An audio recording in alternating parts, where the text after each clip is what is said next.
بڕیارە سێشەممە جارێکی تر ئەنجومەنی پارێزگای کەرکووک دوای ڕووداوەکانی 16 ئۆکتۆبەر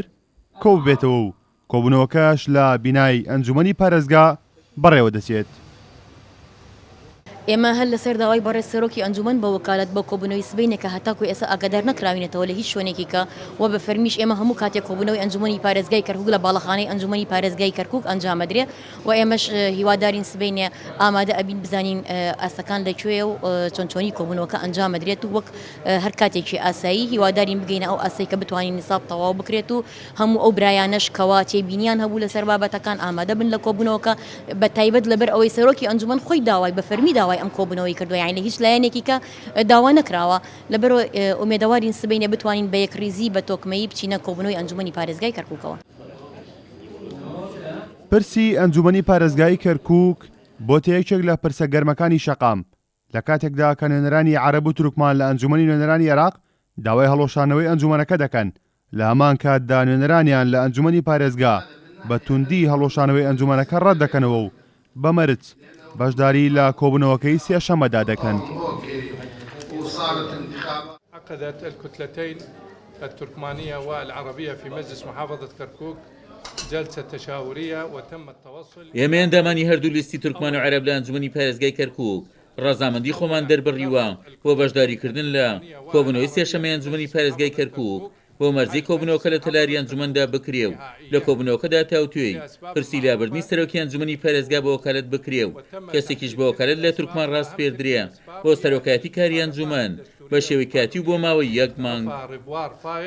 عبد المجيد رئيس مجلس محافظة كركوك وكالته مطالبة ب 151 توقيع لحل المجلس وبقيادة وبرئاسة عدد من أعضاء البرلمان التركمان ومع الأسف الشديد منهم 2 داواکاری 151 پەرلەمانتاری عێراق کە لە بەغدا پێشکەش کراوە بۆ هەڵوەشانەوەی ئەنجومەنی پارێزگای کەرکووک بەکارێکی نەرێنی دەزانین ئەوەشی جێی هەڵوەستەی لەسەر ئەو کارە ئیمزاکردنی یادداشتی هەڵوەشانەوەکەیە لەلایەن 2 پەرلەمانتاری تورکمانی کەرکووکەوە بە بۆچوونی ئێمە هەڵوەشانەوەی ئەنجومەنی پارێزگای کەرکووک بڕیارێکی هەڵەیە و ئەوەشی ئەو 2 پەرلەمانتارە کردویانە جگە لە هەڵوێستێکی تاکڕەوانە هیچ شتێکی تر نییە. ڕاگەیەندراوە هاوبەشەکەی لایەنی عەرەبی و تورکمانی هەرزوو کاردانەوەی هەبوو ئەندامێکی سربەخۆ لە ئەنجومەنی پارێزگا باس لە لابردنی ناو و واژووی خۆی لەلایەن لیستی عەرەبیەوە لەسەر ڕاگەیەنراوە هاوبەشەکە دەکات.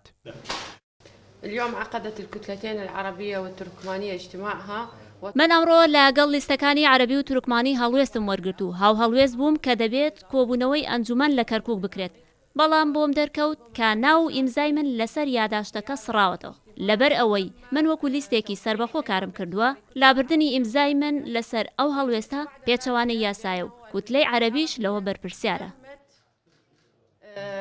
من قبلهم إلغاء توقيعي وشطبه أو بعد ذلك علمت بأنهم قاموا بقص